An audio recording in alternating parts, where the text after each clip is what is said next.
पवित्र श्रीमद् भागवत गीता, पवित्र चारों वेद, पवित्र कुरान शरीफ, पवित्र बाइबिल, पवित्र गुरु ग्रंथ साहिब, पवित्र कबीर साहिब की वाणी में छुपे हुए गूढ़ रहस्य अर्थात तत्व को जानने के लिए कृपया अवश्य सुनिए जगत गुरु तत्वदर्शी संत रामपाल जी महाराज के मंगल प्रवचन। बोलो सतगुरुदेव की जय। बंदी छोड़ कबीर साहेब की जय। बंदी छोड़ गरीबदास जी महाराज की जय। स्वामी रामदेवानंद जी गुरु महाराज की जय। सर्व संतों की जय, सर्व भक्तों की जय, धर्मी पुरुषों की जय, श्री काशी धाम की जय, श्री छुडानी धाम की जय, श्री करोथा धाम की जय, श्री बरवाला धाम की जय। सत सोही ग्रीव नमो नमो सतपुरुष को नमस्कार गुरु की नहीं। सुर नर मुनि जन साधुआ संतों सर्वस दीन। सतगुरु साहेब संत सब है दंडोतम प्रणाम। आगे पीछे मध्य हुए तिनको जा कुर्बान। नराकार निर्विषम काल जाल वंदनम। निर्लेपम निज नीरगुणम अकल अनुबे सुन दुनम। सोहम सुरति समाप्तम सकल समाना नीरतलय। उज्ज्वल हिरंबर हरदमम बेपरवा अथा है वार पार नहीं मध्य तुम। ग्रीव जो सुमर सिद्ध होई गणनायक गलताना। करो अनुग्रह सोई पारस पद परवाना। आदि गणेश मनाऊं गणनायक देवन देवा। चरण कमल लो लाऊं आद अंत करु सेवा। परम शक्ति संगीतम रिधि सिद्धि दाता सोई। अवगत गुण अतीतम सत्पुरुष निर्मोही। जगदम्बा जगदीशम मंगल रूप मुरारी। तन मन अर्पों शीशम भक्ति मुक्ति भंडारी। सुर नर मुनि जन ध्यावें ब्रह्मा विष्णु महेशा। शेष सहस मुख गावें पूजें आद्य गणेशा। इंद्र कुबेर सरीखा वरुण धर्म राय ध्यावें। समर्थ जीवन जी का मन इच्छा फल पावें। 33 कोटि अदारा ध्यावें से 88। उतर बहु जल पारा कट है यम की फांसी। 33 कोटि अदारा ध्यावें से 88। उतर बहु जल पारा कट है यम की फांसी। सत सोही कर जोरूं विनती करूं धरूं चरण पर शीश। गुरु राम देवानंद जी महाराज ने दियो नाम बख्शीश। कोटि कोटि सिजदा करूं कोटि कोटि प्रणाम। चरण कमल में राखियो मैं बांदी जाम गुलाम। अवगुण किए तो बहुत किए करत न मानी हारी। बावे बंदा बख्श दियो बावे गर्दन उतार। जय इब कै सतगुरु मिले सब दुख आँखों रोए। चरणों ऊपर शेष धरूं कहूँ जो कहनी होए। गुरु जी तुम ना भूलियो चाहे लाख लोग मिल जाएं, हमसे तुमको बहुत हैं, तुमसे हमको ना। गुरु जी तुम ना भूलियो, चाहे लाख लोग मिल जाएं, हमसे तुमको बहुत हैं, तुमसे हमको ना। तुमरे विसारे क्या बने, मैं किसकी शरण में जाऊं। शिव विरंच मुनि नारदा, तिनके हृदय न समाऊं। मैं अपराधी जन्म का, नक्सक बरे विकार। तुम दाता दुख बंजना, मेरी करो संभार। पूर्ण ब्रह्म कृपा निदान, सुन के सो करतार। गरीब दास मुझ दीन की, रखियो बहुत संभार।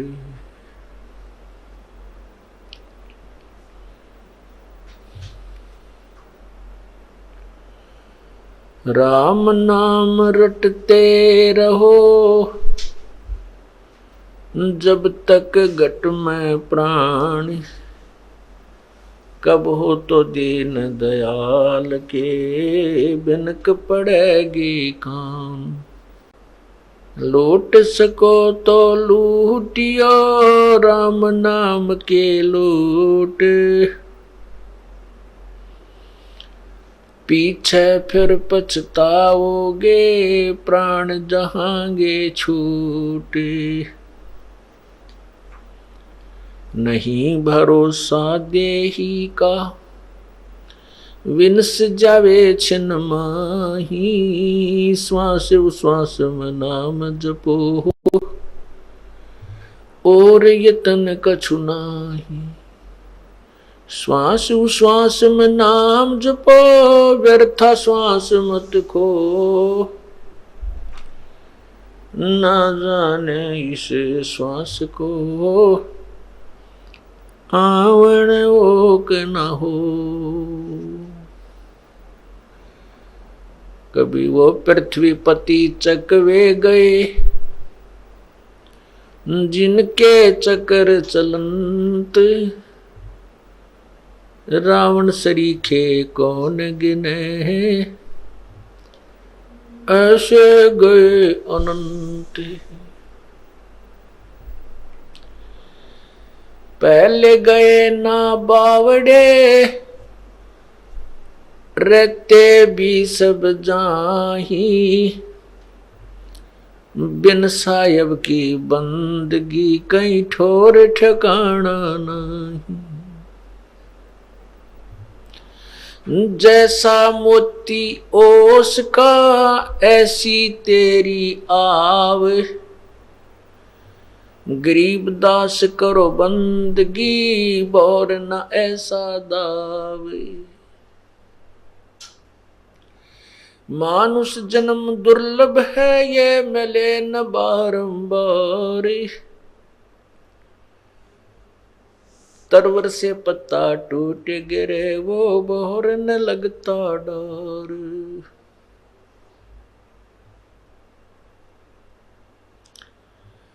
पतझड़ आवत देख कर,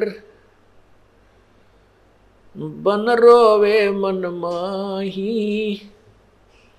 वो ऊंची टहनी पात थे, अब पीले हो जाही। पात जड़नता न्यू कहे, सुन भई तरवर राय। अब के बिछुड़े नहीं मिले, न जाने कहाँ गिरांगे जाए। तरवर कहता पात से, सुनो पात एक बात। यहाँ की यह रीति है, एक आवे एक जात है। बेटा जाया खुशी हुई, खूब बजाए थाल, ये तो आवन जावन लगा हुआ है, ज्यों कीड़ी का नाल। झूठे सुख को सुख कहे, ये मान रहा मन मोदी, ये सकल चबीना काल का, कुछ मुख में कुछ गोदी।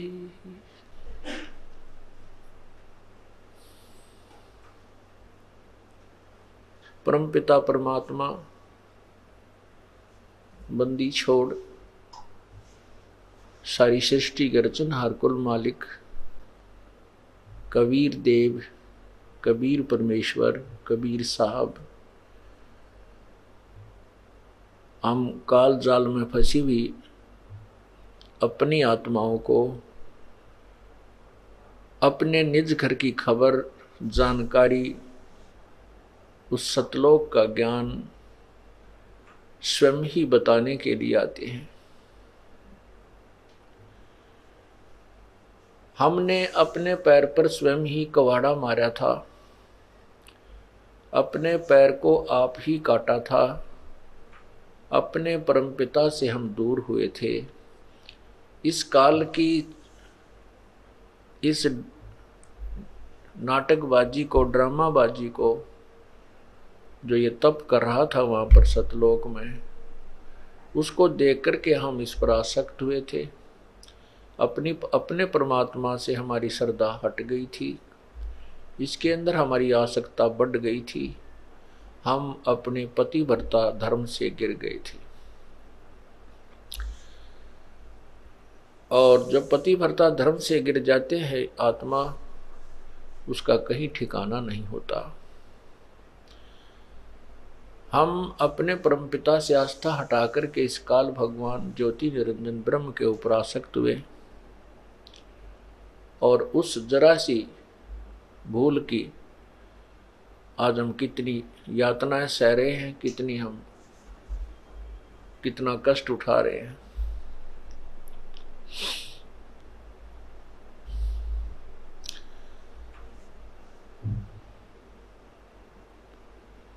राजा राम की कार उलंगी गई, सीता लंक मजारे।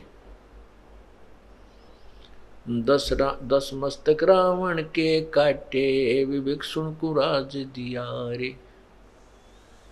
परमात्मा बंदी छोड़ कबीर परमेश्वर हमें याद दिलाते हैं कि जैसे यहाँ की जो कथाएं आपने सुन रखी है, क्योंकि हमारा धर्म पवित्र धर्म में जन्म हुआ, बचपन से ही हम जो कथाओं की, जिन भगवानों की महिमा हम सुनने लगे थे, वो हमारे हृदय में समाई हुई हैं। उन्हीं के उदाहरण से हमें समझाने की चेष्टा करते हैं परमात्मा कि जैसे सीता जी ने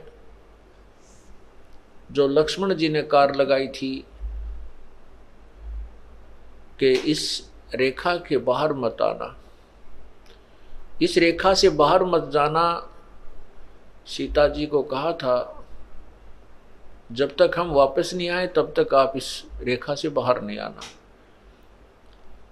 अब सीता जी ने रावण को ना पहचान कर, वो एक साधु वेश में था और उसकी बातों में आकर के सोचा था कि इस रेखा से थोड़ा सा दूर जाऊंगी, इसमें क्या फर्क पड़ता है। अब वह तो उसकी सोच थी कि कुछ नहीं फर्क पड़ेगा, लेकिन जिन्होंने ये लगाई थी रेखा वो जानते थे कि जिसका घर ही छूट गया है तो उसके ऊपर आपत्तियां कितनी ही आ सकती हैं। जिसका राज भी छूट गया है तो उस पर आपत्तियां और भी बहुत आ सकती हैं।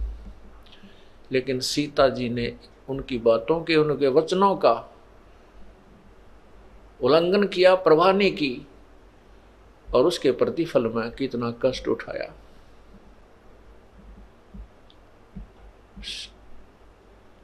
इसी प्रकार हमने अपनी नालायकी से इस काल को अपना हाथ पकड़ा दिया, ये हमें घसीट कर यहाँ ले आया इस गंदे लोक में। यहाँ अपने को कितनी पीड़ा दी जा रही है, हम आदी हो गए इन दुखों को सहन करने के। फिर हम एक दूसरे को देखते हैं, ये भी दुखी है, ये भी दुखी है, ये भी सुखी, इतना ही दुख है। इस तरह हम एक दूसरे के दुख को देख करके हम अपने दुख को कम मान करके सुख महसूस कर लेते हैं। एक व्यक्ति के 2 पुत्र थे, दोनों ही मृत्यु को प्राप्त हुए। एक के 2 पुत्र थे, उसका एक ही मृत्यु को प्राप्त हुआ। तो जो जिसके 2 में से एक मृत्यु हुई थी, वो व्यक्ति वहां गया जिसके एक ही पुत्र था, उसी की मृत्यु हो गई थी। तो वो भी बहुत दुखी था, और जिसके 2 में से एक पुत्र की मृत्यु हुई थी, वो भी बहुत दुख महसूस कर रहा था। वहां जाकर जब उसको पता चला कि इसका एक ही पुत्र था इकलौता, वो भी मृत्यु को प्राप्त हुआ, तब उसने राहत की सांस ली है, भगवान शुक्र है मेरा एक तो जीवित है। तो इस करके उसने अपने उस महादुख को उस तुलनात्मक तरीके से अपने आप मान लिया, अपने आप सेटिंग कर ली अपने मन की कि इससे तो मैं सुखी हूं।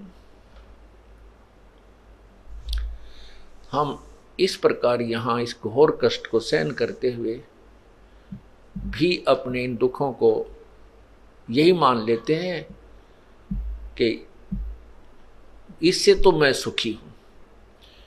और उस जो दूसरा जीवित है उसका क्या भरोसा है, ये कितने दिन रहेगा, यहाँ बुद्धि कभी नहीं जाती। और फिर हम गलतियों पर गलती करने लग जाते हैं, परमात्मा को नहीं पहचानते।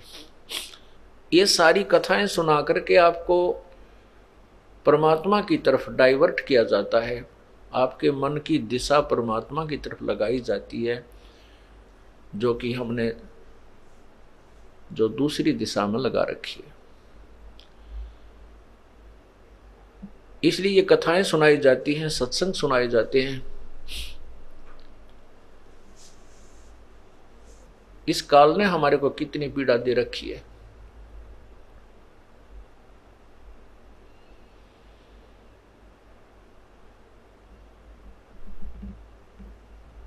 एक किसी भी पशु पक्षी के जीवन को आप देखिए, सर्दी का मौसम, दिसंबर जनवरी का महीना, और कुत्ते तथा कुतिया की योनि प्राप्त हो, शरीर प्राप्त है, गली में बाहर बैठा हुआ है, ऊपर से शीत लहर चल रही है, कभी हल्की हल्की वर्षा भी हो रही है, कभी तेज भी हो रही है, ओले भी गिर जाते हैं, और उस प्राणी को कहीं छुपने को स्थान नहीं है। जब वो 8 कमरे बना करके 8 कक्ष की कोठी में रहता था, 4 नीचे 4 ऊपर, फिर तीसरी अटारी कारों में चलता था, एक परमात्मा के नाम बिना, प्रभु की भक्ति के बिना आज वो नादान प्राणी कितना कष्ट उठा रहा है। सारी रात तो रिहर्सल हुई, सर्दी आई, ऊपर से वर्षा आई, वहां से उठकर भाग गया, फिर ओले आ गए, फिर भाग गया, कहीं पर भी उसको कोई स्थान नहीं मिला छुपने का। खूब पीड़ाएं सहन करी, किसी मोटर गाड़ी के नीचे या बैलगाड़ी के नीचे घुस के उसने अपनी जान बचाई। सुबह हुआ, भूख लगी, किसी का दरवाजा खुला, दाव सा लगा करके अंदर पहुंचा, अंदर जाकर के रसोई की तरफ घुसा, क्योंकि महक आती है उसको अन्न की रसोई में। अब उसको रसोई में कौन जाने दे, और किसी घर के सदस्य ने देख लिया तो उसको भगवान तो वैसे निकाल दे, और निर्भाग सा उसके लठ मारे, टांग टूट जा, कमर में लगे, तो चिल्लाता हुआ बाहर निकले। फिर वो भूख समाप्त तो नहीं हुई, लेकिन पीड़ा अधिक बढ़ जाने से थोड़ी देर भूख को भूल जाता है। कुछ देर के बाद फिर वो भूख सताती है तो दूसरे घर में जाता है, वहाँ उसकी किस्मत उसको टूक मिले या लठ मिले। यदि वहाँ भी उसको लठ मिल गया तो फिर कहाँ चलेगा, वो गांव से बाहर भागता है पूरी स्पीड से। और वहाँ क्या खाता है, फिर मल खाता है जाकर के, पेट भरने के लिए वो कुत्ता। और जब वो मनुष्य शरीर में था, उसको कितना है भगवान का ज्ञान समझा लेते, कितनी बार समझाते, लेकिन उसके जू नहीं रेंगे थी, उसका जच्चा नहीं थी, यकीन नहीं, विश्वास नहीं होता था कि तेरे साथ या बिरान माटी होगी, तेरी ये दुर्गति भी हो जाएगी। पुण्यात्माओं, हमारी सोच एक जीव की है। चाहे हम कितने बुद्धिमान समझते हैं अपने आप को, चाहे हम कितने ही अक्षर ज्ञान युक्त, चाहे हम MA PhD कर लेते हैं, कितने बड़े डॉक्टर बन जाते हैं, लेकिन हम परमात्मा जैसी सोच, संत जैसी सोच नहीं रख सकते, क्योंकि हमारा क्षेत्र, हमारा जो विषय ही अलग हो जाता है, हमारी लाइन ही अलग होती है। संत और परमात्मा जो है उनके द्वारा दिया हुआ ज्ञान, क्योंकि संत परमात्मा का दिया हुआ ज्ञान ही बताता है और परमात्मा का ज्ञान कभी गलत नहीं हो सकता। हम चाहे अपनी जो बुद्धिमत्ता जिसको हम पूर्ण मान सके उसके आधार पर भले ही हम भगवान की बहुत सी क्रियाओं को रिजेक्ट कर देते हैं, लेकिन वो हमारे रिजेक्ट कर देने से वो रिजेक्ट नहीं होती। इसलिए हमने परमात्मा की प्रत्येक वाणी पर ध्यान रखना चाहिए, विचार अमल करना चाहिए, उनको सत्य माननी चाहिए। परमात्मा क्या बताते हैं,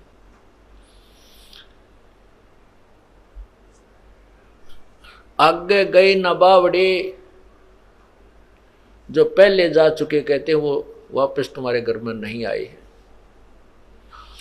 और रहते भी सब जाही, बिन साहेब की बंदगी कहीं ठोड़ ठिकाना नहीं। पूर्ण परमात्मा, साहेब का अर्थ होता प्रभु।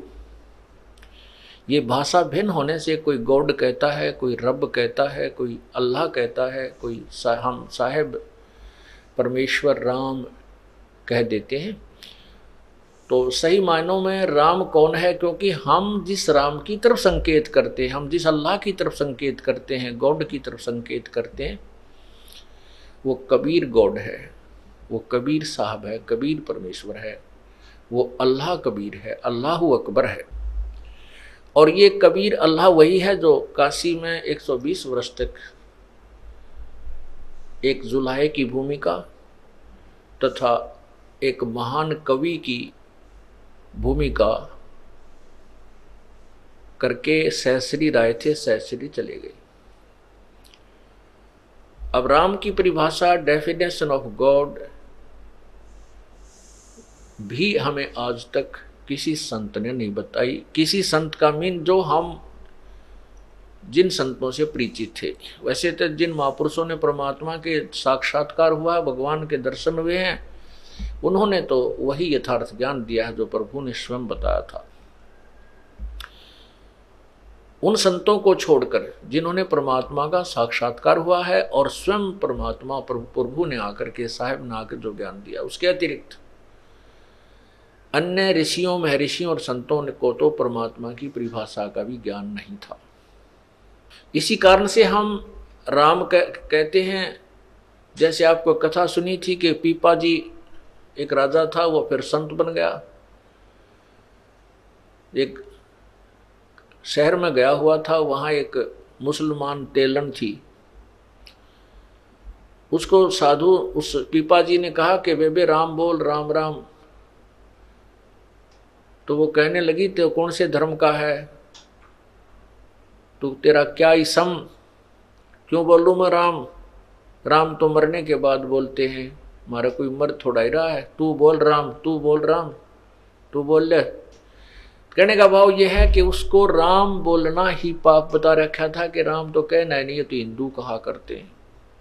हमने एक दूसरे का विरोध इतना सीरियसली कर लिया कि हिंदू ऐसे कहें तो मुसलमान ऐसे कहें, वो ऐसे करें तो हम ऐसे करें, यानी इतना विरोध बना लिया। जबकि परमात्मा एक है, हम एक पिता की संतान हैं। केवल ये स्वार्थी जो गुरु पीर परमात्मा से अपरिचित थे वही हमें ऐसे दिग्भ्रष्ट कर देते हैं, मिसगाइड करते हैं।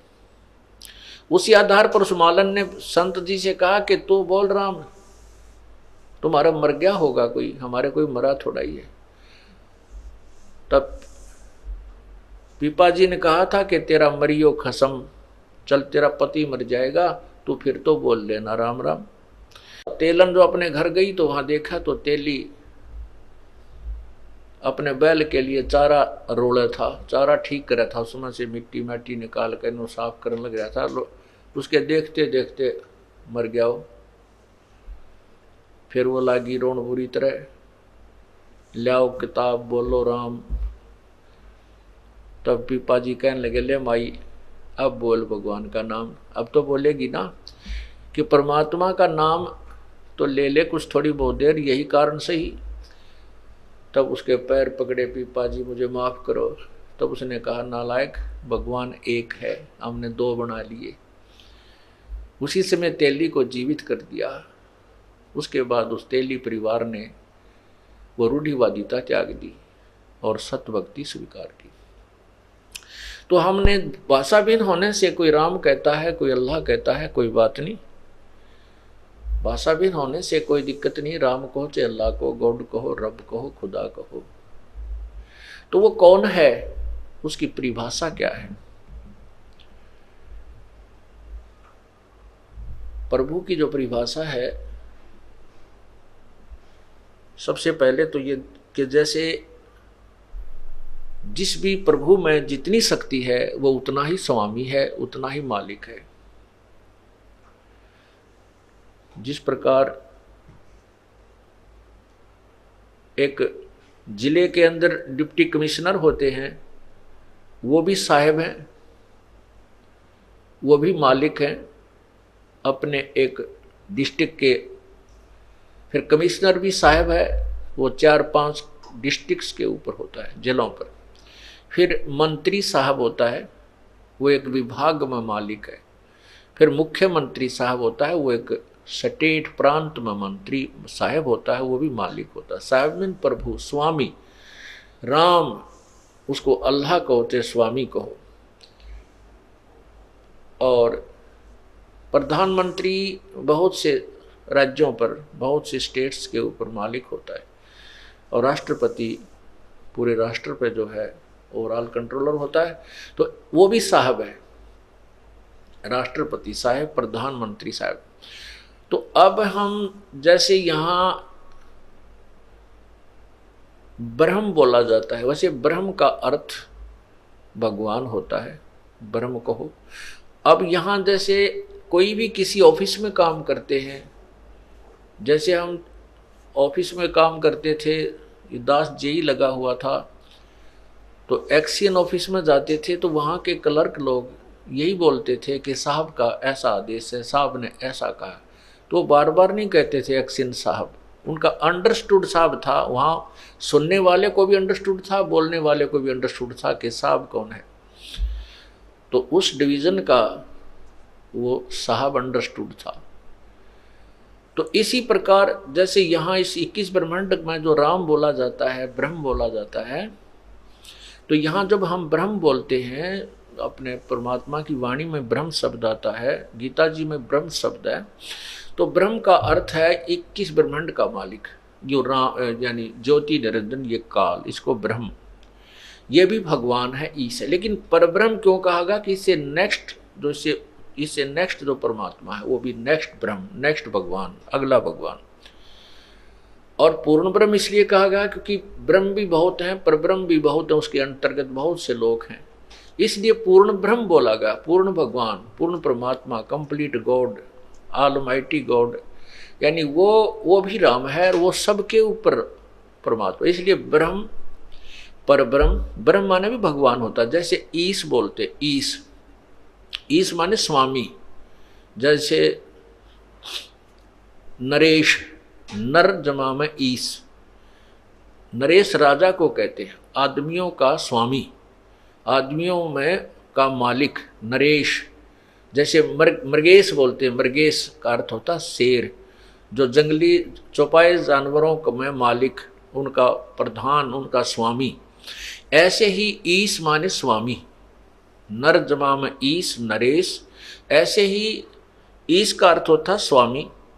ईश है 21 ब्रह्मांड का मालिक, ईश माने भी भगवान होता ईश, इसलिए इसको ईश्वर परमेश्वर 3 शब्दों में इसलिए डिवाइड किया गया है क्योंकि ईश माने ब्रह्म, ईश इक्वलेंट टू ब्रह्म, ईश कहो चाहे ब्रह्म कहो, भगवान ईश माने प्रभु और ब्रह्म माने भी प्रभु। और ईश्वर जैसे हम ब्रह्मा जी को भी ईश हैं, विष्णु जी भी ईश हैं, स्वामी हैं, मालिक हैं, साहब हैं, शिव जी भी साहब हैं, ये अपने एक ब्रह्मांड में एक विभाग के स्वामी हैं, एक विभाग के ईश हैं, भगवान हैं। अब इनका पिताजी जो है ये इनके ऊपर ईश है,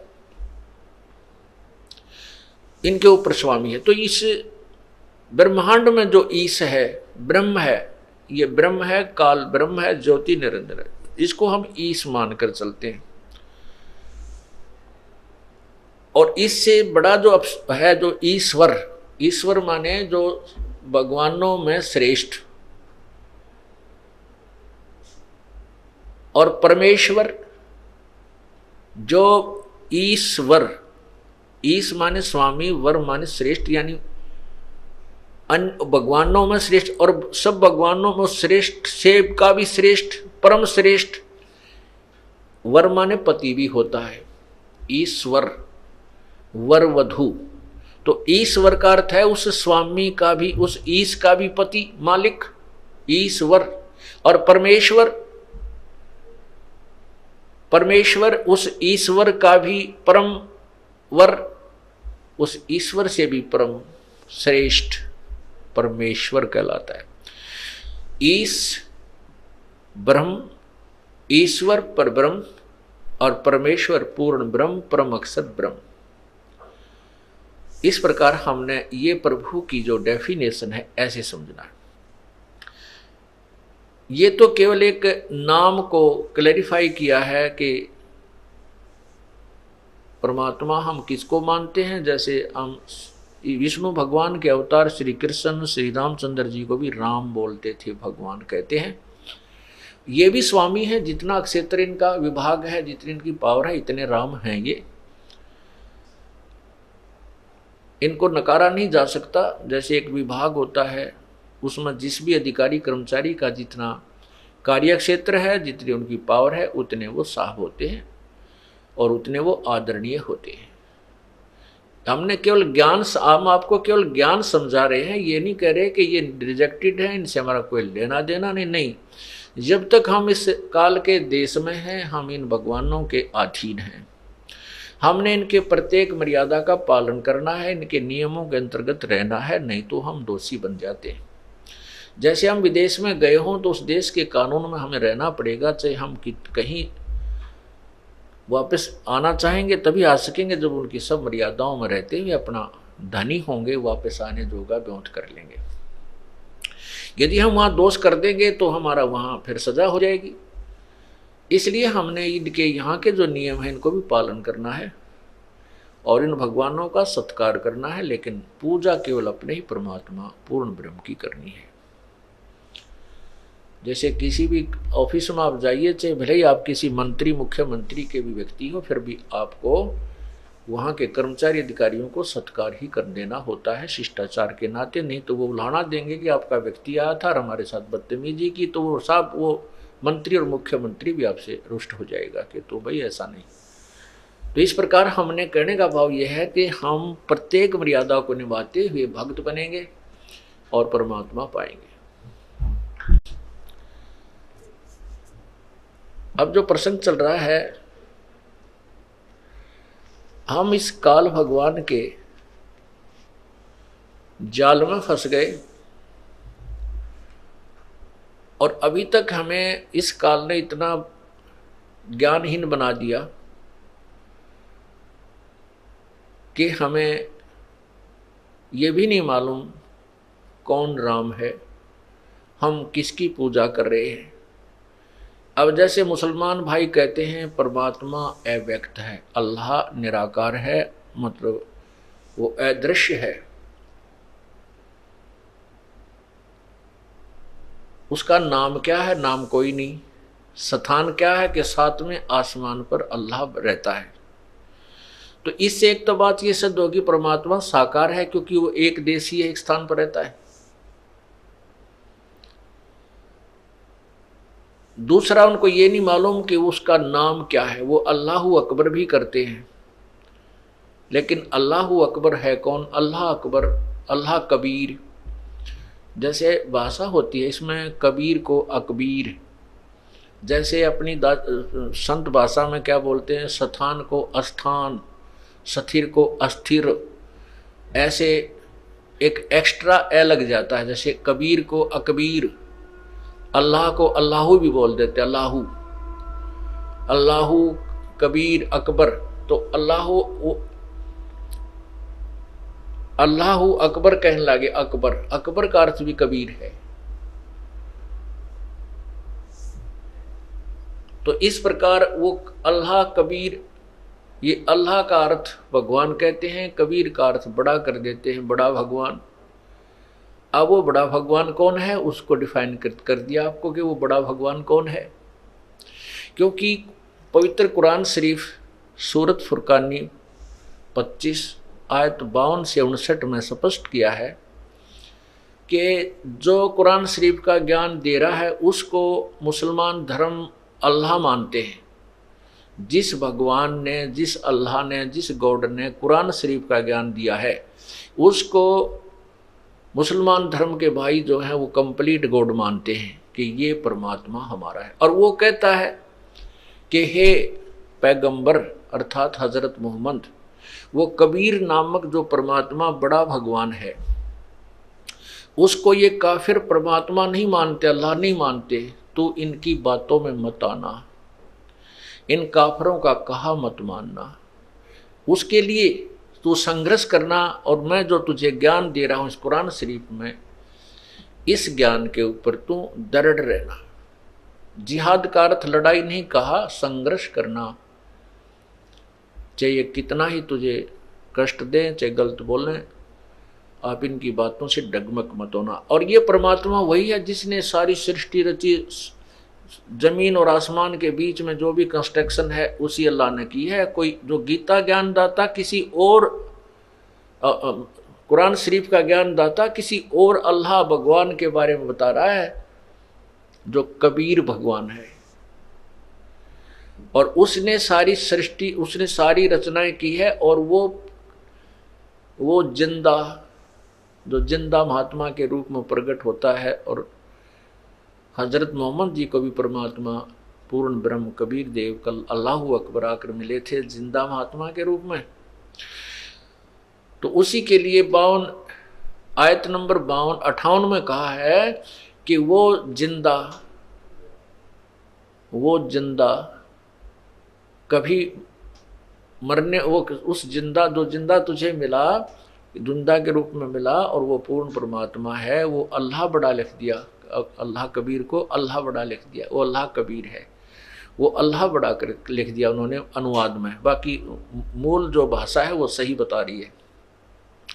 और वो कभी मरने वाला नहीं है, और वो अपने बंदों के गुनाहों से बाखबर है, खूब परिचित है, वो उनको अक्षमा कर देता है। फिर लिखा कि ये वही परमात्मा है जिसने ये कबीर वही भगवान है जिसने 6 दिन में सृष्टि रची, 7वें दिन तख्त पर जा बैठा। और उसके विषय में कुरान शरीफ का ज्ञान दाता अल्लाह कह रहा है कि मैं उससे परिचित नहीं हूं, उसके विषय में किसी बाखबर से पूछ देखो।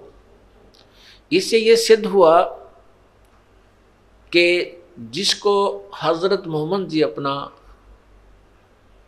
सुप्रीम गॉड मानते थे, अपना अल्लाह मानते हैं, और मुसलमान धर्म जिसको अल्लाह मानते हैं, वो गीता का ज्ञान उन्होंने दिया है, ना उसका कुरान शरीफ का ज्ञान उन्होंने, उसी ने परमात्मा ने दिया है।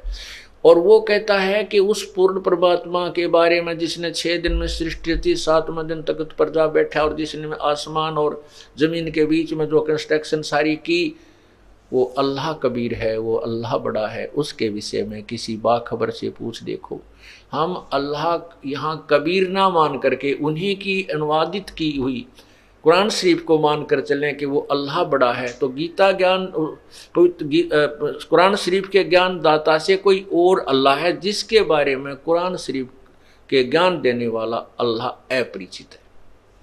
बाखबर से पूछो, किसी तत्वदर्शी संत से पूछो। यही पवित्र गीता जी अध्याय नंबर 4 के श्लोक 34 में स्पष्ट किया है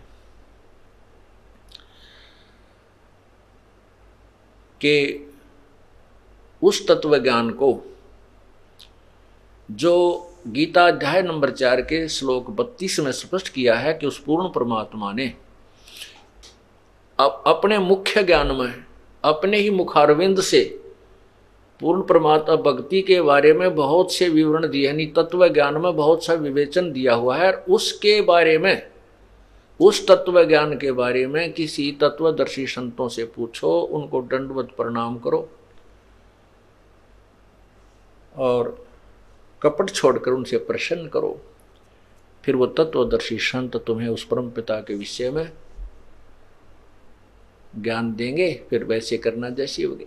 कहें इसे सिद्ध हो गया कि गीता ज्ञान दाता जो गीता जी में ज्ञान दे रहा है, जिसको पवित्र हिंदू समाज सुप्रीम गॉड मान रहा है, श्री कृष्ण जी ने गीता बोली, श्री कृष्ण जी। वैसे तो श्री कृष्ण जी ने गीता में एक शब्द भी नहीं कहा। जो सारा ज्ञान काल ने बोला है, जो श्री कृष्ण जी में प्रवेश करके बोल रहा था।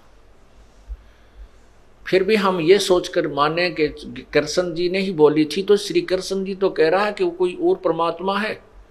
इसीलिए 18वें अध्याय के 62वें श्लोक में कहा कि तू सर्वभाव से उस परमेश्वर की शरण में जा, उसकी कृपा से तू परम शांति और शाश्वत स्थान को प्राप्त होगा। 15वें अध्याय के प्रथम मंत्र में श्लोक में कहा है, उस तत्वदर्शी संत की पहचान बताई है कि उल्टे लटके हुए संसार रूपी वृक्ष को जो सर्वांग सहित बता देगा, स वेदवित। उल्टा लटका हुआ संसार रूपी वृक्ष है, इसके ऊपर को जड़ है, वो पूर्ण परमात्मा है, परम दिव्य परमेश्वर है, और नीचे को तीनों गुण रूपी शाखा है।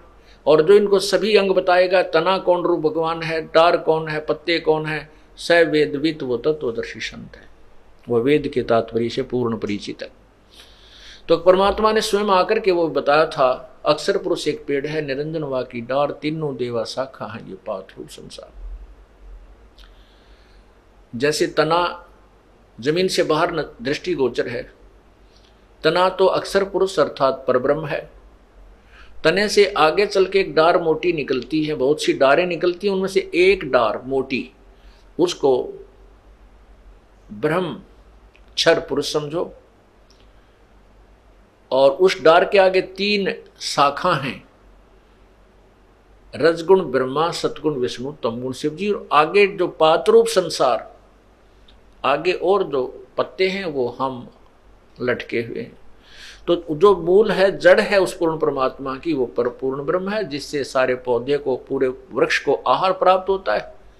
इसलिए परमात्मा ने, कबीर परमेश्वर ने अपने मुख्य ज्ञान में अर्थात तत्व ज्ञान में, सूक्ष्म वेद में स्पष्ट किया हुआ है, अक्षर पुरुष एक पेड़ है, निरंजन वा की डार, और तीनों देवा शाखा है, ये पात रूप संसार, और मूल परमात्मा स्वयं है। यही प्रमाण गीता जी अध्याय नंबर 15 के श्लोक 16 और 17 में स्पष्ट है। 16 में क्षर पुरुष और अक्षर पुरुष ये 2 भगवानों के विषय में कहा है, और इनके विषय में बताया है कि ये भी नाशवान है, इनके जितने भी इनके शरीरधारी प्राणी हैं वो भी इनके लोकों में नाशवान है, आत्मा नहीं मरती। 17वें श्लोक में कहा 15वें अध्याय के में कि उत्तम पुरुष है तू अन्य परमात्मा इति उद्धारते, ये लोक त्रयम अविश्य विभर्ति अव्यय ईश्वर है, जो तीनों लोकों में प्रवेश करके सबका धारण पोषण करता है और सबका मालिक है। इन दोनों से भी जो उत्तम भगवान है वो तो कोई और है, वो पुरुषोत्तम है। 15वें अध्याय के 18वें श्लोक में जो कहा है गीता ज्ञानदाता ने कि मुझे तो लोकवेद के आधार पर पुरुषोत्तम मानते हैं, मैं पुरुषोत्तम नहीं हूं, पुरुषोत्तम तो कोई और है।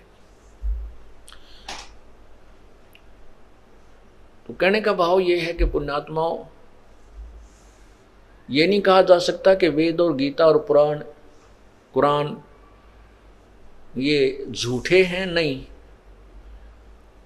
इनमें ज्ञान उसी सत्र का है जैसे मैट्रिक के सिलेबस में, 10वीं के सिलेबस में 10वीं तक का ही उसमें नॉलेज होता है, बीए और एमए का नहीं होता, उसके लिए बुक्स अलग बनी होती है।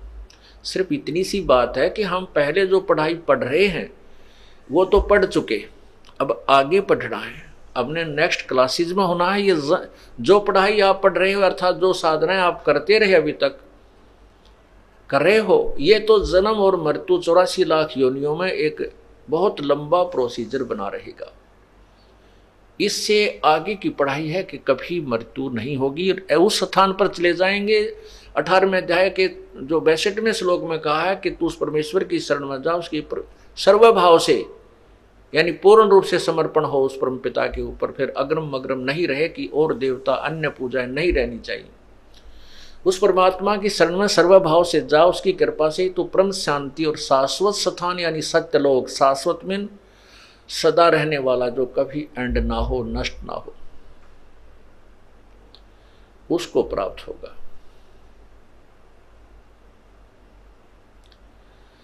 अब हमने वो पढ़ाई पढ़नी है जो कभी नष्ट ना हो, जो हम कभी मृत्यु में ना आवे। आज हमें अपने बच्चों में, अपने परिवार में, अपनी कोठी और कार में कितने जो है ना आसक्त हैं और कितने प्यारे लगते हैं, और अपने शरीर पर अपनी जान बचाने के लिए हम 100 प्रयत्न करते हैं।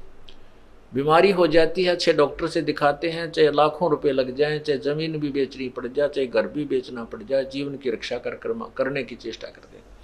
तो ऐसा क्यों करते हैं? क्योंकि जीवन हमें बहुत प्रिय है और हम मरना नहीं चाहते। क्यों नहीं मरना चाहते? जब पता है कि हम मरेंगे अवश्य। और फिर भी ऐसी भावना, ऐसा हमारे अंदर क्यों है? क्योंकि हम ऐसे स्थान पर रहा करते थे जहां हम कभी मरते नहीं थे। अब हमें यह मरना अच्छा नहीं लगता, तो अब हम उसी स्थान को पुनर्प्राप्त करने की चेष्टा करेंगे जहां से हम बिछुड़ कर आए हैं, जहां सब सदग्रंथ गवाही दे रहे हैं, सब संत गवाही दे रहे हैं कि वहां जाने के बाद फिर संसार में लौटकर कभी नहीं आते और वहां सदा अमर रहते हैं। वहां ना वृद्ध अवस्था आती है, वहां वृद्ध अवस्था नहीं आती है। जो सबसे भयंकर दुख है वृद्ध अवस्था में, मृत्यु का तो दुख है ही है, लेकिन वृद्ध अवस्था उससे भी बुरी है। अब तो हम मरने से डरते हैं और वृद्ध अवस्था आ जाती है, जो प्रार्थना करते हैं भगवान माटी संगवा दे। क्यों? कभी कड़मा दर्द, कभी शर्मा दर्द, कभी जाड़ दुख है, कभी बीपी आई, कभी लो हो गया, कभी सांस नहीं आंदा, दमा हो गया, खांसी होगी, तो आप पर हाथ जोड़ने पड़े, भगवान हमने ठा दे। क्यों? जब तक कति पीड़ित होकर दुख मानकर अंत हो लिया ना, को घर में संभाल दिया, सुबह पानी दर्जा रोटी दे जा, काम करने वाले बच्चे कोई खेत में, कोई कितने शाम तक बूढ़ा पड़ा रहे, तो इस तरह कहने का भाव ये है कि ये और कष्ट तो ये वहां नहीं है, बुरा वृद्धावस्था नहीं उस लोक में। बाकी शरीर हमारा ऐसे ही है, ऐसे ही परिवार है, वहां कोई दर्द नहीं, कोई दुख नहीं, कोई कष्ट नहीं, कोई रोग नहीं, कोई मृत्यु नहीं। तो उस लोक की चाह क्यों नहीं बनाते हम? क्योंकि हमें उसका पता ही नहीं। हमें उसका अब बता रहे हैं, क्योंकि बताने वाला एक कबीर भगवान और उसके संतजन, और मिसगाइड करने वाले लाखों करोड़ों और अरबों। तो हमने वहां जाने की चाह बनती नहीं और विश्वास नहीं होता कि वैसा भी होगा कहीं स्थान। तो फिर हम इसी जन्म मृत्यु में पड़े रहना उचित समझ लिया और यही जी ला लिया हमने, यही अपना मन रमा लिया। एक भक्त को ऐसे ही समझा रहे थे, वो दूसरा और बैठा था, वो सुन रहा था यही सतलोक की बातें। तो उसने काफी देर सुनने के बाद कहने लगा, महाराज जी, हम वैसे तो आप जो बता रहे हो या शायद तो अजीबो गरीब कथा कभी किसी ने सुनाई नहीं, तो और मैं ऐसा व्यक्ति हूँ, मैं जिस मार्ग पर लगता हूँ उसको कंप्लीट करके छोड़ता हूँ, चाहे मैंने कितना ही प्रयत्न करना पड़े। और मुझे ये भय लग रहा है कि यदि मैं आपसे नाम ले लूँ और मैं सिर धड़कीबाजी लगाता हूँ प्रत्येक काम पर, उसके तह तक पहुँचता हूँ, और कहीं मैं स्पीड से सतलोक पहुँच जाऊँ और वहाँ कोई भी ना पावे, मेरा जी ना लगे, वहाँ कोई भी ना हो, मेरा अकेले का दिल ना लगे, फिर मैं दुखी हो जाऊंगा। इसलिए मैं आपका नाम नहीं लूँगा।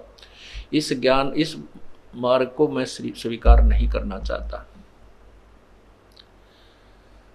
अब ये तो कुछ तो उसकी बकवाद बड़ी बातें थी, क्योंकि जो भगवान नहीं चाहता वो अपनी कुछ सोच अधूरी सधूरी, कुछ उसमें उसकी बुद्धि यहीं तक काम करे थी। तो मैंने कहा भाई यहाँ कौन सा सुख मान रहा है, चल तो यहाँ ईब तो सुखी है, मान रहा अपने आप को, और फिर गधा कुत्ता सूअर बन जावांगे, फिर यहीं आके क्या टिंडे लेगा। न बोले अड़क घूमते फिरते तो दिखे जाएंगे, जी ला गया रहेगा। यानी दूसरे कुत्ते भाई, दूसरे गधे दिखे जाएंगे, उनके साथ हम मन लगा रहेगा। हमारी बुद्धि काल ने चारों तरफ से घुमा कर यहीं सेट कर दी कि यहाँ से ये इच्छा छोड़े नहीं। और परमात्मा कहते हैं जहाँ आशा ता बासा हुई, मन कर्म वचन सुमरियो सोई। अंत समय में जिसकी भी हम भक्ति करते हुए प्राण त्याग जाएंगे, हम वहीं उसी को प्राप्त होंगे। गीता जी अध्याय नंबर 8 के श्लोक नंबर 1 में कहा है, अर्जुन ने कहा प्रभु जी आपने जो 7वें अध्याय के 29वें श्लोक में किसी तत्ब्रह्म के विषय में जानकारी दी है कि उसको जानने के बाद और उस पूरे आध्यात्मिक ज्ञान को जानने के उपरांत और सभी कर्मों से परिचित होने के उपरांत साधक केवल जन्म और मृत्यु जरा मरण से ही छूटने का प्रयत्न करता, यहाँ की किसी वस्तु की इच्छा नहीं करता। तो किम तत्ब्रह्म, वो तत्ब्रह्म कौन है, मुझे उसके विषय में बताओ। तब 8वें अध्याय के 3रे श्लोक में उत्तर दिया है गीता ज्ञानदाता प्रभु ने कि वो परम अक्षर ब्रह्म है। 8वें अध्याय के फिर 6ठे श्लोक में कहा है कि भाई, उसमें कहा कि अर्जुन ये नियम है कि अंत समय में, यानी जो भी जिसकी साधना करता हुआ जिस भाव में भावित रहता है और अंत समय में वो उसी को प्राप्त होता है, ये नियम है। इसलिए 8वें अध्याय के 5वें श्लोक में कहा कि तू मेरी भक्ति कर और मुझे प्राप्त होगा। 8वें अध्याय के 7वें श्लोक में कहा कि तू मेरी भक्ति भी कर और युद्ध भी कर, तो मुझे ही प्राप्त होगा निसंशय। 8वें अध्याय के 8, 9, 10 3 श्लोकों में स्पष्ट किया है कि उस परम पिता दिव्य परम पुरुष परमेश्वर की जो साधना उस तत्वदर्शी संत के बताए अनुसार करता है, और भक्ति के कमाई के योग बल, योग माने भक्ति, बल माने शक्ति, उस भक्ति की शक्ति नाम की कमाई के आधार से अंत समय में उसी को प्राप्त हो जाता है। जहां आशा ता बासा होई, मन कर्म वचन सुमरियो सोई। अब आशा अंत में, अब जैसे जो भक्ति करते हैं उनकी आस्था अपने भगवान में होती है, जो भक्ति नहीं करते हैं उनकी आस्था रह जाती है अपने बेटे और बेटियां में या किसी पोते पोती में, संपत्ति में।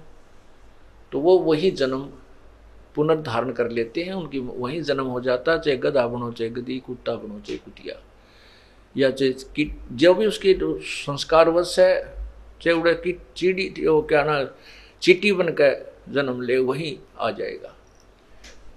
तो इसलिए हम जिस भी परमात्मा की भक्ति करते हुए अंत समय तक, अब जैसे हम हर सुबह शाम दिन रात एक का मालिक याद रहता है, कबीर भगवान है, परमात्मा पूर्ण ब्रह्म है, वही हमने जाना है, वही भक्ति हम करें। तो हमारी अन्य भगवानों में जो आस्था नहीं रहेगी, ये बुरे भी नहीं लगते हैं। गीता जी में बताया है 2रे अध्याय के 46वें श्लोक में कि बहुत बड़े जलाशय की प्राप्ति के उपरांत पूर्व आधारित, जिस पर हम पहले आधारित थे, उस छोटे जलाशय पे, छोटे से जोड़ी पे, एक तलैया पे, जो जिस पर हम आधारित थे, उस पर हम इतना उसका पता था कि इसमें इतना ही जल है, हो सकता है ये ज्येष्ठ मास में समाप्त हो जाए अगर वर्षा ना हुई तो। फिर हम उस जल के अभाव से दुखी हो जाते थे, हो सकता उसका पानी की सीमा का पता था। जैसे हमारे गांव में, आसपास सबके गांव में जोहड़ होते थे, वो छोटे होते थे, और उन जोहड़ों में, तालाबों में जल कई बार तो इतना सूख जाता था कि नहर से, आसपास नहर होती तो उससे डाला जाता था, वर्षा सीजन तक भी नहीं पहुंच पाते थे। तो यहाँ ये बताते हैं कि ऐसे तालाब के स्थान पर, ऐसे जलाशय के स्थान पर बहुत बड़ी झील जिसमें चाहे 10 वर्ष भी वर्षा ना हो तो भी जलना समाप्त हो, अगर वो प्राप्त हो जा, उसके उपरांत जैसी आस्था उस जोड़ी पर रह जाएगी, उतनी ही वही सची थी अर्जुन उस व्यक्ति की हो जाती है जिसको तत्व ज्ञान हो जाता है। अन्य ज्ञानों पर, अन्य भगवानों में उसकी इतनी ही आस्था रह जाती है उस पूर्ण परमात्मा के ज्ञान के उपरांत। कितना ऑथेंटिक सटीक उदाहरण दिया है गीता जी में कि जैसे वो जोड़ी जो छोटी थी वह बुरी नहीं लगती, उसमें जल उसमें भी है, काम वो भी चला रही है, उससे भी हमारी प्यास बुझ रही है, लेकिन वो लिमिटेड है। उसकी तो औकात का पता है, उसकी सतिथि का पता, क्षमता का पता है कि ये तो एक सीजन भी पूरा नहीं कर सकती, और बहुत बड़ा झील मिल जाती है, लेक मिल जाती है, तो फिर तो कहना है क्या है। लेकिन फिर भी वह जोड़ी बुरी नहीं है। इसी प्रकार ब्रह्मा विष्णु महेश की जो सतिथि है तो एक जलाशय समझो छोटे वाला, एक तलैया है, और पूर्ण परमात्मा जो है ये बहुत बड़ा दरिया है। दरिया जैसे गंगा दरिया है, कितना निर्मल नीर है, और किसी भी सीजन में उसका जल समाप्त नहीं होता। इस प्रकार कबीर परमात्मा को गंगा दरिया समझें। जैसे दादू साहब जो परिचित हुए उस परम पिता कबीर परमेश्वर की महिमा से, उन्होंने भी यही कहा कि और संत सब कोप हैं और कहते झरीता नीर, दादू अगम अपार है वो दरिया सत कबीर। तो इस प्रकार ये जैसे वो तालाब छोटी तलैया बुरी नहीं लगती। आप अपने आत्मा से सोचना, कई अनजान लोग मिसगाइड करते हैं कि संत रामपाल तो जो है ब्रह्मा विष्णु महेश को छोटे बताता है, हे बताता है, उनको रिजेक्ट करता है, वो पूजा के योग नहीं बताता है। अब उस गीता में उदाहरण दे रखा है, उसी को समझा रहा हूं कि जैसे वो ब्रह्मा विष्णु महेश हमने बुरे नहीं लगते, लेकिन उनकी अक्षमता से हम परिचित हो गए कि ये जन्म मृत्यु में स्वयं भी हैं, इनकी भी जन्म मृत्यु होती है, ये किसी भी पाप कर्म को या कर्म को कम बत्ती नहीं कर सकते।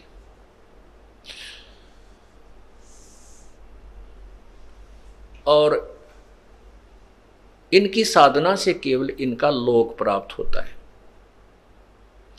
और जब ये वहां हमारे पुण्य समाप्त हो जाएंगे, हमें पुण्य फिर आना पड़ता है, जन्म मृत्यु बनी रहेगी।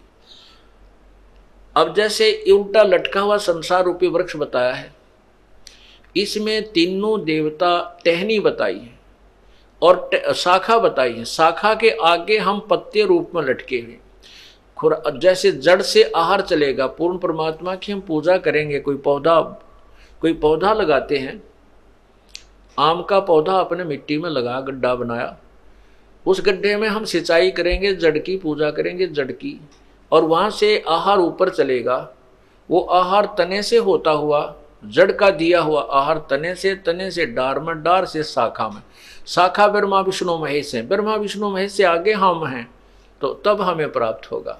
लेकिन प्राप्त जब होगा जब पूजा परमात्मा की करेंगे, पूर्ण ब्रह्म की करेंगे, वहीं से हमारे संस्कार बन के इनके पास आते हैं, फिर ये हमें डिस्ट्रीब्यूट देते हैं एज वर्क डन, जैसा हमने कर्म किया, दैट्स ऑल। ये बुरे नहीं, ये हम इनसे दूर नहीं, हम इनको छोड़ नहीं सकते, हम इनसे दूर हो ही नहीं सकते, क्योंकि हम इनके लोक में हैं। और ये भी आप और हमारे जैसे ही जीव हैं, ये पीव नहीं है, लेकिन हमसे परमात्मा है, श्रेष्ठ आत्मा है। जैसे राजा भी मनुष्य होता है, मानव होता है, लेकिन वो अन्य मानव से शक्ति में अधिक होता है, शक्ति में उसके पास पावर्स होती हैं। तो इसी प्रकार हम जीव हैं और ब्रह्मा विष्णु महेश भी जीव हैं, लेकिन ये यहाँ के प्रधान हैं, यहाँ के मंत्री हैं। इनमें और हमारे में इतना अंतर है, हम इनके आधारित हैं। तो इसी प्रकार, और लेकिन हमारा कुल मालिक कबीर परमात्मा है, जिसके ये भी आधारित हैं और हम भी आधारित हैं। इनको पता नहीं उसके विषय में, ब्रह्मा विष्णु महेश को कोई ज्ञान नहीं है कि वो सुप्रीम पावर कौन है। पुण्यात्माओं, क्योंकि हम ब्रह्मा विष्णु महेश जी को इतने सुप्रीम पावर मान चुके थे, इनके अलावा हम किसी को नहीं मानते थे। इसलिए हम ये कथा जो आपको बताते हैं कि ब्रह्मा विष्णु महेश कंप्लीट गॉड नहीं है, ये पूर्ण परमात्मा नहीं है, तो हमारे मन में धक्क देसी होती है और ये दास की जो स्टेटमेंट आपको रॉन्ग लगती है, गलत लगती है। आपने ब्रह्मा विष्णु महेश के विषय में कहाँ से सुना था? पुराणों से। और पुराणों में स्पष्ट किया हुआ है कि तुम भगवान नहीं हो। ब्रह्मा और विष्णु के विषय में और रुद्र शिव के विषय में जो ब्रह्म है, ये काल कह रहा है कि तुम भगवान नहीं हो। कहते अपने आप को तुमने कैसे भगवान मान लिया? आपको प्रमाण दिखाते हैं।